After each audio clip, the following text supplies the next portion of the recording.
So let me move to the first slide, please. Yep. So let me start off with the happiness construct. So conceptually, as you know, happiness is a very broad concept and is one of the coveted virtues of virtually every culture. I recall reading about Aristotle's philosophy of pursuing eudaimonia, or happiness being the ultimate goal of human thought and action. Our own Vedanta philosophy describes the ultimate goal of life to be one of blissful happiness. Judaism also extols happiness, or simcha, as an important element in the service of God. So, in fact, the traditional concept of happiness is so closely intertwined, so closely embedded with the ethical and virtuous life that the pursuit of happiness was deemed to be an inalienable right and embedded in the US Constitution along with the other God-given right of life and liberty.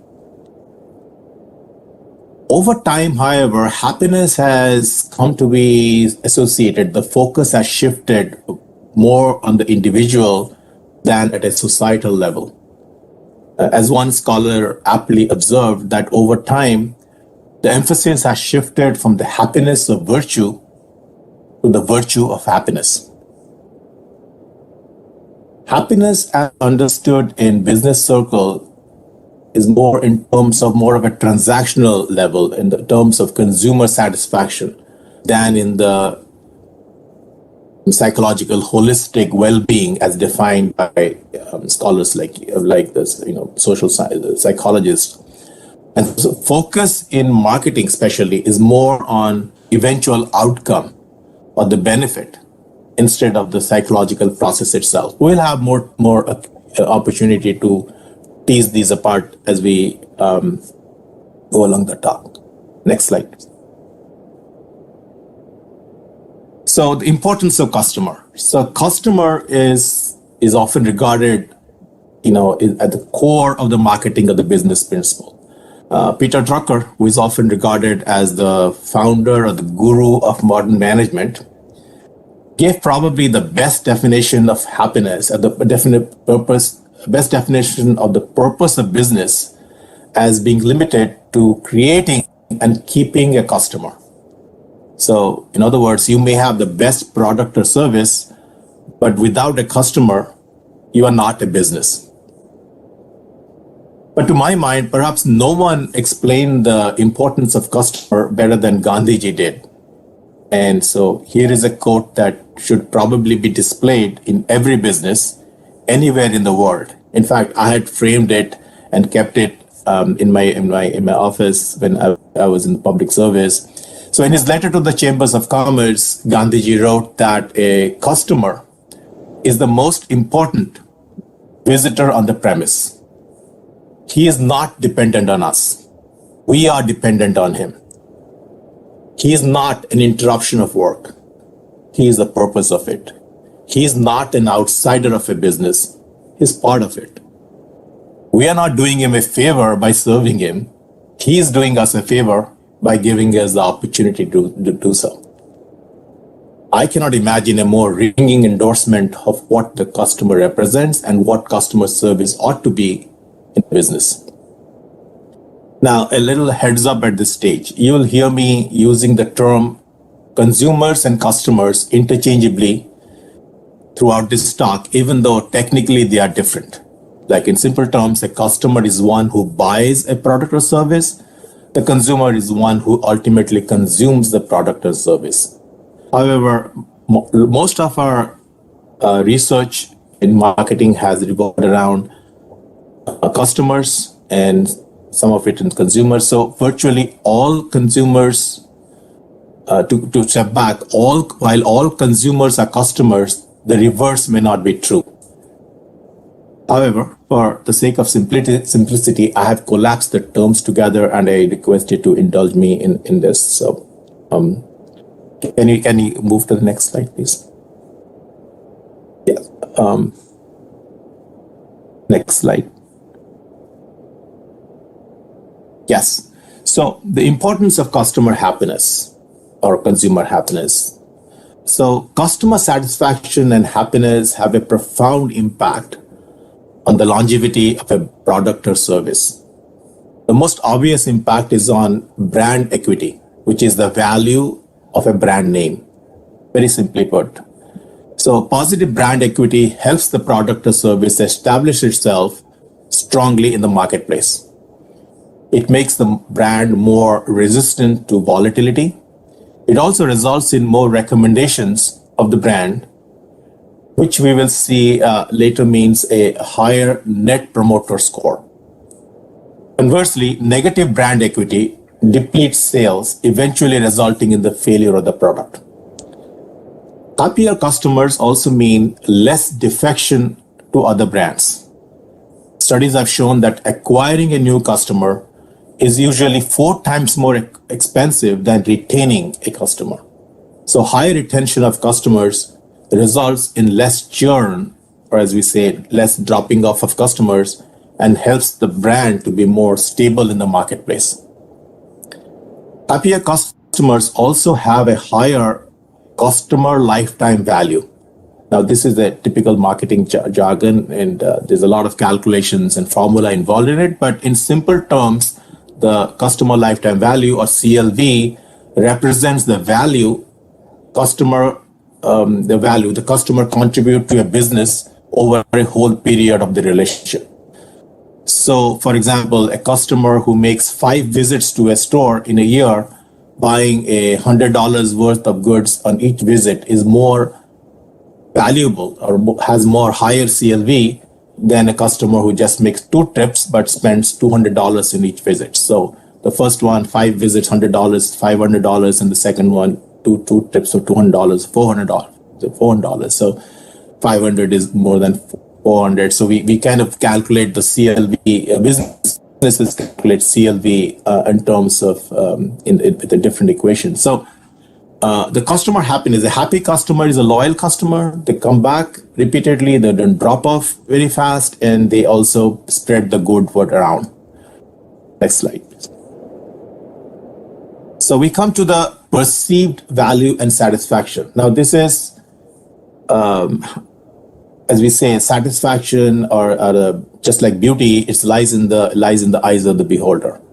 And marketers have interpreted satisfaction, have used satisfaction, happiness almost coterminously. And they have framed happiness in a more transactional manner, anchoring the usage to a cost-benefit analysis, where customers are happy when they get superior value for the price that they pay. So we know now that satisfaction is not happiness, but most of the early studies gauging customer happiness have tied it more tangible benefits than any improvement in underlying affective status. So if the performance or experience, your customer experience falls short of expectations, the customer is dissatisfied. If it matches the expectations, the customer is satisfied. If it exceeds expectations, the customer is highly satisfied or delighted. And that is the kind of a gold standard that every good organization strives for.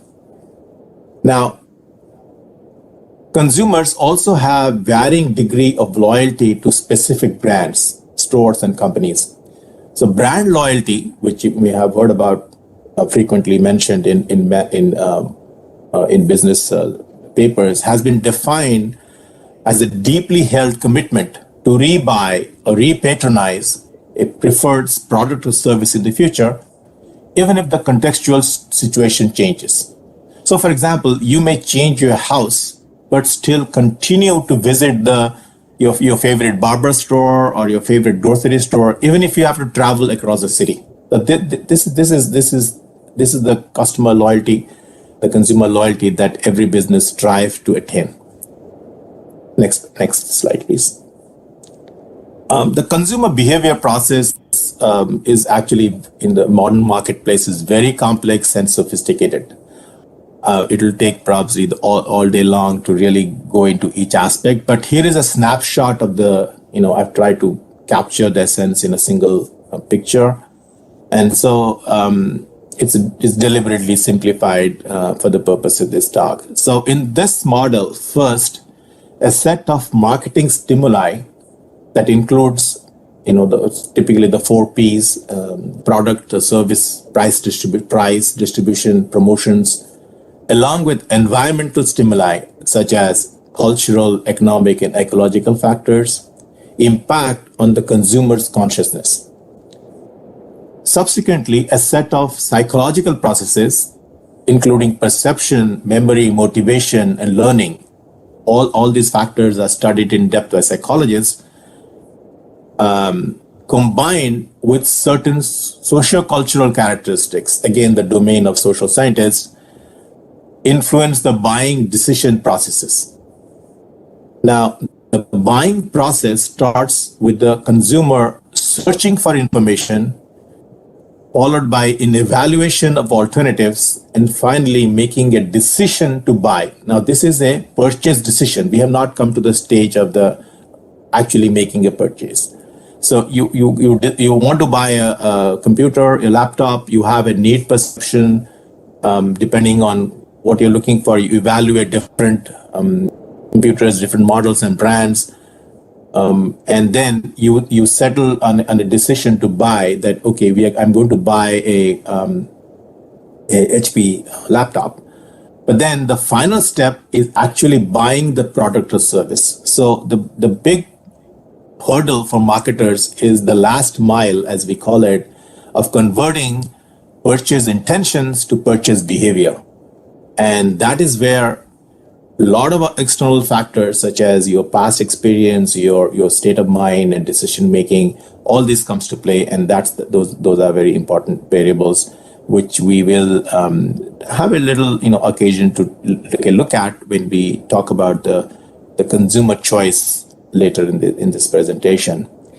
Next slide, please. Okay, so keeping customers happy is which is customer relations management, CRM, and the abbreviation.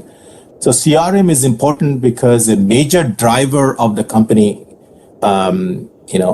is profitability.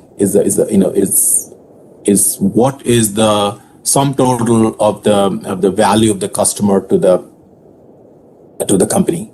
So in this regard, there's a lot of strategies of CRM, and I will keep it short by touching on dealing with some of the major factors. So in the CRM, there are multiple touch points along the way. The time when you call up the vendor, the time you go to the store, or you ask for more information, every time you interact with the brand or a company, that's called a touch point. So the process of carefully managing detailed information about individual customers, every time you talk, they will ask you about a phone number or email and so on. So they are trying not to lose you after this interaction so they can follow up. Even if you buy the product, companies still have you in the radar. So even if you have just bought a car, you'll still get a lot of literature, a lot of emails regarding the new models which have come to the market, and you say, hey, I just bought the car last year, I'm not going to change it again. But they just want to be in your radar, in your area of consideration. So personalizing marketing, which has become a big vogue right now, it's almost customizing, is about making sure that the brand and its marketing are personally relevant to you as much as possible. So not everything, when you look at a product, you say, yeah, I don't need all that stuff. However, I need something like if somebody has let's say a disability or special need, so they will need special accommodation in a product. How can I use the voice to text features and so on in different technical details. So customization is now the new mantra in marketing. So to adapt to customers' increased desire for personalization, marketers have embraced concepts such as permission. So they first ask you, hey, can you offer you this? And then they go from there rather than just bundling it along with just, okay, here is the product that you buy. rather than getting customers to products, they actually get the products to the customer. So say, what do you need? And then we can prepare accordingly. So that's where the personalization factor comes in, and it's become of increasing and paramount importance. Marketers are also helping consumers become evangelists by providing them research and opportunities. You have the social influencers and YouTube. Lots of companies are promoting, actually incentivizing customers to become their brand ambassadors. Although the strongest influence on consumer choice remains recommended by relative and friend, that's where the word of mouth strategy. An increasingly important decision factor is recommendation from consumers. So you're not just previously in the traditional marketing arena, you basically looked out at your friends or relatives. Now we are taking actually advice from total strangers, even though sometimes we know that they are paid for by the brand from YouTube and social media. And finally, we come to the customer complaints, which is a very important aspect of customer management happiness. And studies show that while customers are dissatisfied with the purchases about 25% of the time, only about 5% of them complain.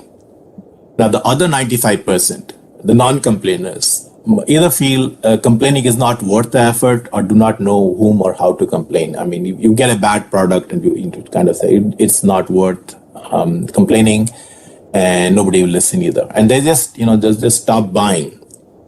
Of the customers who register a complaint, about 54% to 70%, and this is on a big study which is done recently, will do business with the organization again if their complaint is resolved. So there is a high chance that the majority of the customers who have a complaint, who make a complaint, if the complaint is resolved, they will come back. And if it is resolved quickly, then as high as 95% complainers will come back to the brand. So all this is to show that resolving a complaint is very important for retention of customers. Many companies, especially in the government sector, we have experienced that say, okay, if you do not do anything, if you keep quiet, then they will stay. But the chances are, if you do not address the complaint, do not have a proper complaint redressal mechanism, then its chances are that you may lose customers. Next slide, please. Next one. Can we have the next slide, please? Sir, is it visible? Not really. The paradox of choice, the next one. Yep. Thank you. Yep. So let me take the opportunity to share some of the important scholarly contributions that psychologists and behavioral economists have made to the field of consumer decision making and engagement. And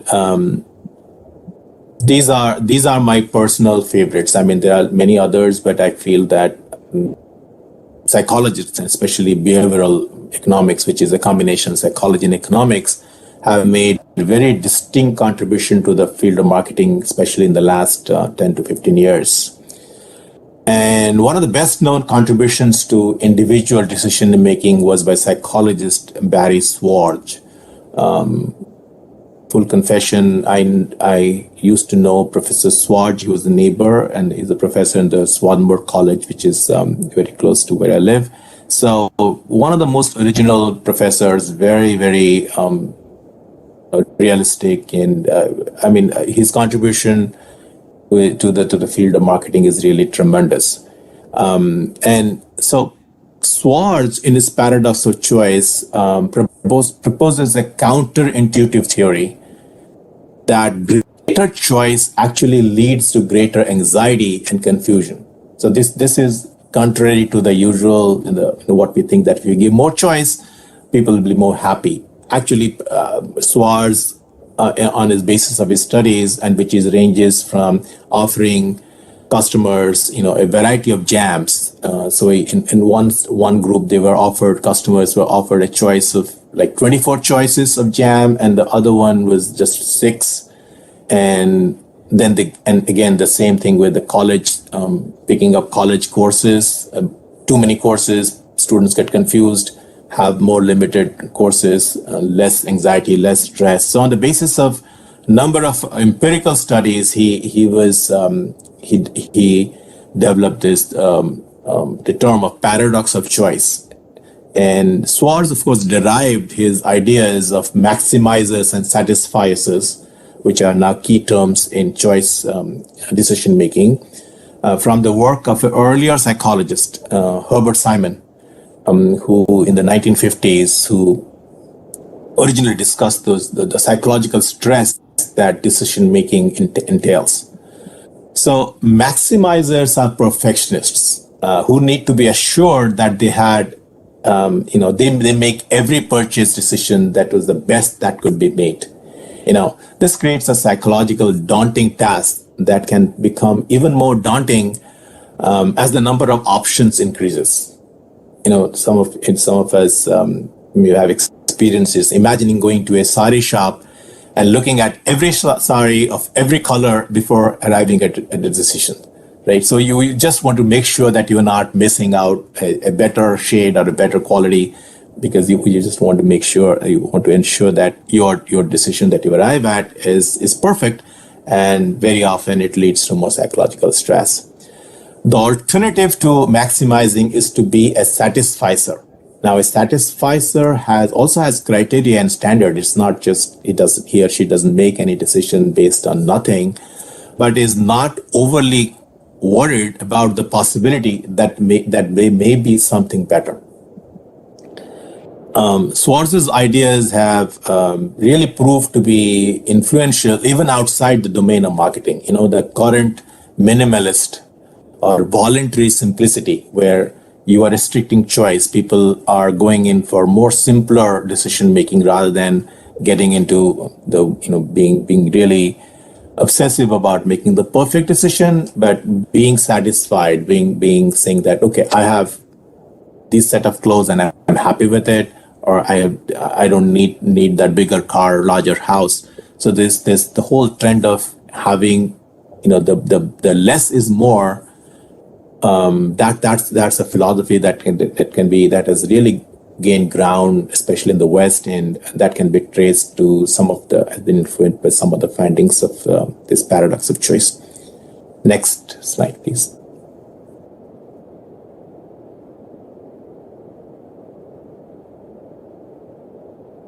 Thank you. So, possibly my favorite scholar in this domain is Professor Richard Thaler. And those of you may have heard of him or know him. He's one of the leading behavioral economists who won the Nobel Prize in Economics in 2017.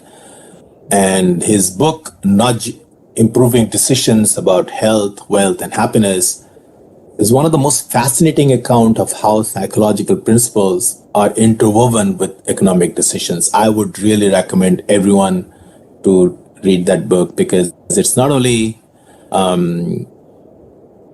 really insightful, but also really engaging, really funny, and humorous. So Thaler is not in favor of compulsion, but suggests providing minor nudges, minor pushes to influence the so-called choice architecture. Now, an example of a nudge would be, for example, in a school cafeteria, where you put healthier food at eye level while putting less healthy junk food in hard to reach places. I mean, in our own houses, if you have candy or you have chocolate right in front of you in the refrigerator, so every time you open it, you kind of, you have it and you feel like reaching out. But if you put it a little more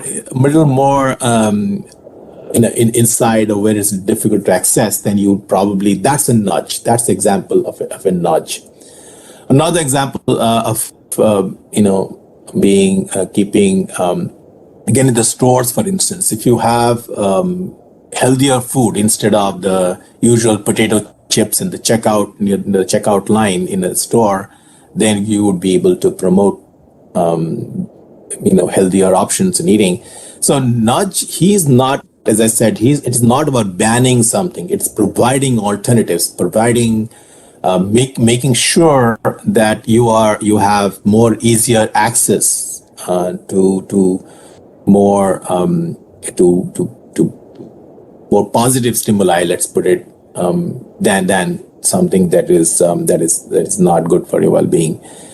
And nudge has been incorporated in many governments around the world with a variety of causes, especially in the UK, where they had a department dealing with how to introduce nudge in public policy, and even in the US, for a variety of causes, improving customer choice, nudging customers for in retirement savings, promoting healthcare, organ donations, and so on. I will recommend that you, if you're interested, please watch Taylor's interviews on YouTube. There are many that he has is delivered, and though they are pretty long, they are never boring, always engaging. He comes up with such great examples that your time will be well spent. Next slide, please. Yep. So the prospect theory. Prospect theory in consumer decision making is again by the work of Danny Kahneman, again a psychologist, but he won the Nobel Prize in economics, causing some of us in psychology to be really happy because psychologists are really involved, unfortunately, in decision making. But he was in the front row, Danny Kahneman and Amos Tversky, when the Nobel Prize. It was due to his contributions in psychological influences decision making, and so they developed. Tversky and Kahneman developed a prospect theory in behavioral economics that is worth discussing in the context of consumer choice and decision making. So, prospect theory posits that consumers are inherently risk averse. So, consumers would rather have a lower gain with more certainty than risk a higher gain that is less certain. So if given a chance of winning, let's say $50 with certainty, rather than taking a risky bet in which you can either win $100 or nothing at all, just like coin flip, then most consumers prefer the certainty of $50 than the uncertainty of winning $100. So you see perhaps in the Kaun Banega Crorepati or the How to Become Billionaires, some people, even though like they say, okay, we are going home with whatever we have, we are not going to risk more, even though if they had attempted the question and the question was revealed, they could probably answered it, but they rather win, they're satisfied whatever the limited winning then. So people are inherently risk averse. And prospect theory identifies three biases that consumers make in the decision making, and all of which these biases have been made use by marketers. So marketers have tried to embed assured certainty by offering guaranteed discounts if customers undertake certain tasks. For example, customers may get maybe 10% off if they sign up for the email list, or get X amount off if they refer to the product or the brand to a friend or colleague.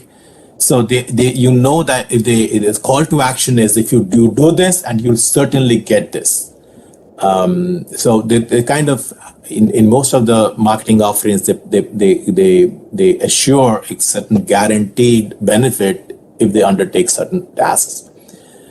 Next is the isolation bias. Now, isolation bias is derived from the psychological principles that when multiple stimuli are presented, the stimulus that differs from the rest is more likely to be remembered.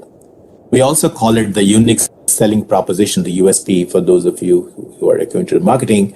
So making your product, making your offering distinct and unique has its own advantages. So marketers, for example, have used advertisements that have different colors and different themes that can be distinguished from other normal looking items, right?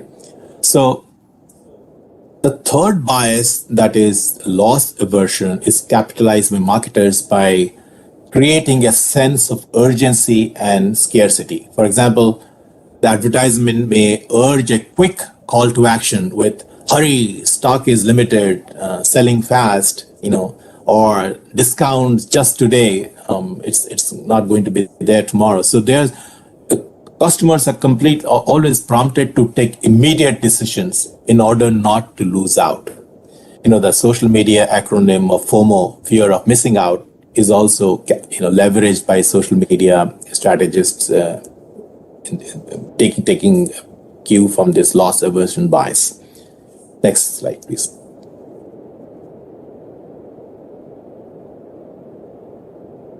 So we now come to the metrics, and this is measuring customer satisfaction. So while there are established scales of measuring happiness, as those all of you researchers know, like subjective happiness scale or the Oxford Happiness Inventory or the PANAS, all of which we in psychology use, I was really surprised while researching for this talk that most businesses have not really made use of them.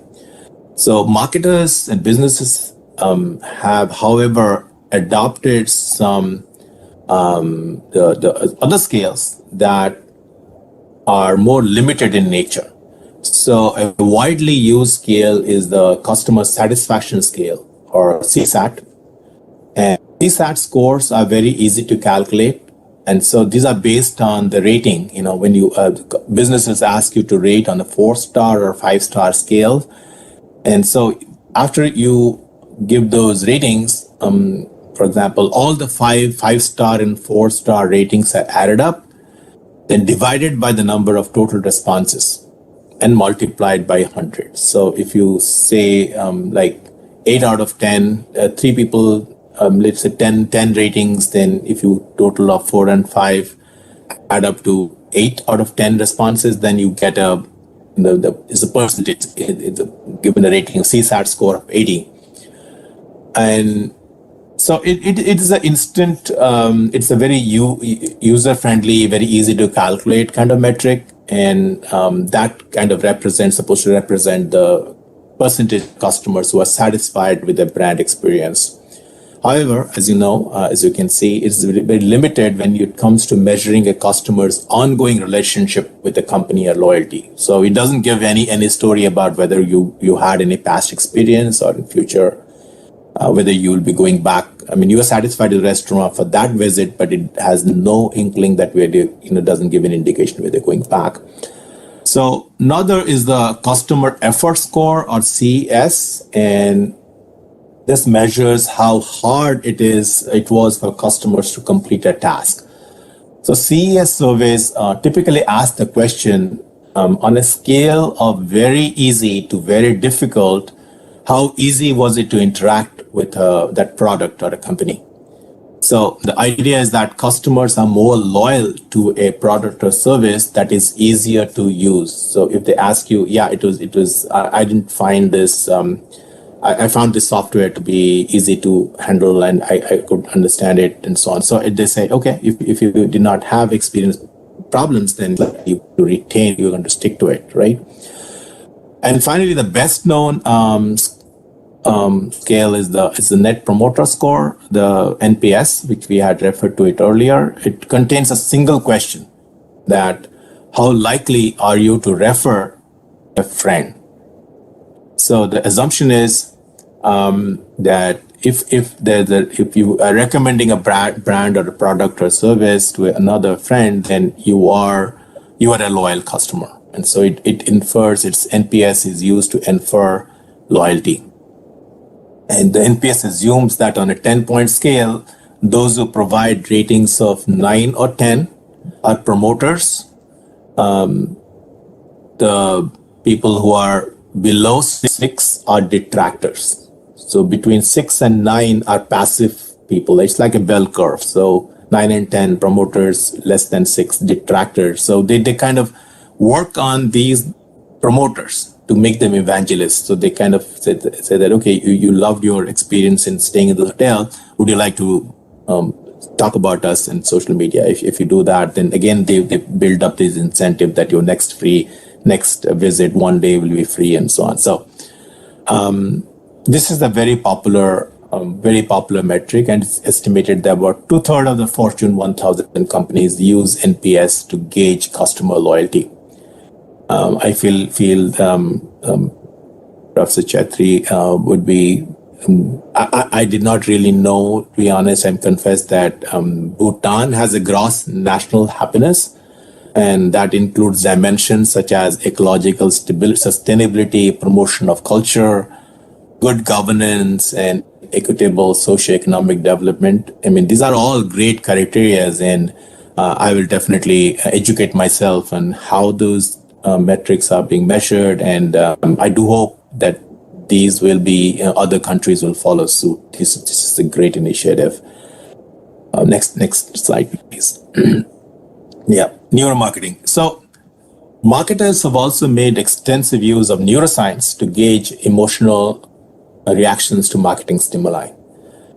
So you have the fMRI and the EEG, etc. Those are very commonly used techniques. And one specific technique that I had been personally associated is the facial electromyography technique, facial EMG. Now, this was developed by researchers at Johns Hopkins University, and I was then the research director at Gallup and Robinson, and I happened to see the presentations and invited them for a demo at our company, and we adopted it. And we decided to adopt facial EMG to test our, in our television ad research.